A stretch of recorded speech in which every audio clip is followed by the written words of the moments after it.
സാമ്പത്തിക സ്രോതസ്സുകളിലെ ചോദ്യങ്ങളിൽ ഉത്തരമില്ലാതെ cockroach Janata party.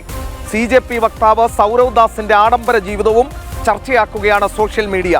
മഹാരാഷ്ട്രയിൽ കോർ കമ്മിറ്റി ചേർന്നിട്ടും സാമ്പത്തിക ഇടപാടിൽ വ്യക്തത വരുത്തുന്നില്ല പാറ്റാക്കൂട്ടം എന്നതാണ് വാർത്ത. ഇവരൊക്കെ താമസിക്കുന്നത് പഞ്ചനക്ഷത്ര ബംഗ്ലാവുകളിലാണ് എന്ന് വാർത്ത പുറത്തു വന്നിരുന്നു. ഇവർ പാർട്ടി നടത്തിയത് പഞ്ചനക്ഷത്ര ഹോട്ടലിലാണ്. ഇവന്മാർക്ക് എവിടെ നിന്നാണ് ഈ പണം വരുന്നത് എന്ന ചോദ്യത്തിന് മാത്രം മറുപടിയില്ല. അപ്പോൾ അത് കണ്ടെത്തുക തന്നെ വേണം. ആ വാർത്തയിലേക്ക്.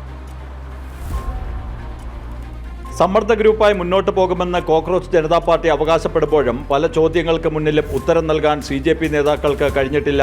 CJPയുടെ സാമ്പത്തിക സ്രോതസ് സംബന്ധിച്ച് പല സംശയങ്ങളും ഉയർന്നിട്ടുണ്ട്.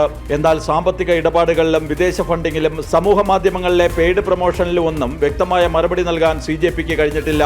ജന്തർ മന്ദറിലെ സമരത്തിൽ സാമൂഹ്യ വിരുദ്ധരുടെ സാന്നിധ്യം അടക്കമുള്ള കാര്യങ്ങളിലും വ്യക്തത വരുത്തുന്നതിന് CJP തയ്യാറായിട്ടില്ല.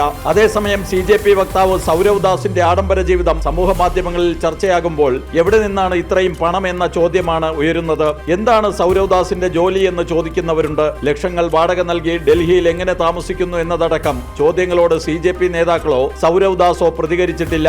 അതേസമയം പാറ്റാക്കൂട്ടം നടത്തിയ ആക്രമണങ്ങളിലെ വിവരശേഖരണം ഡൽഹി പോലീസിന് പുറമെ മറ്റ് ചില സംസ്ഥാനങ്ങളിലെ പോലീസ് രഹസ്യാന്വേഷണ വിഭാഗങ്ങളും ആരംഭിച്ചിട്ടുണ്ട്. പുറത്തുവരുന്ന വിവരങ്ങൾ CJPയെ പ്രതിരോധത്തിലാക്കുമ്പോഴും നേതാക്കൾ മൗനത്തിലാണ്. എന്നാൽ CJP സംഘടിത രൂപം കൈവരിക്കാനുള്ള നീക്കവും ആരംഭിച്ചിട്ടുണ്ട്.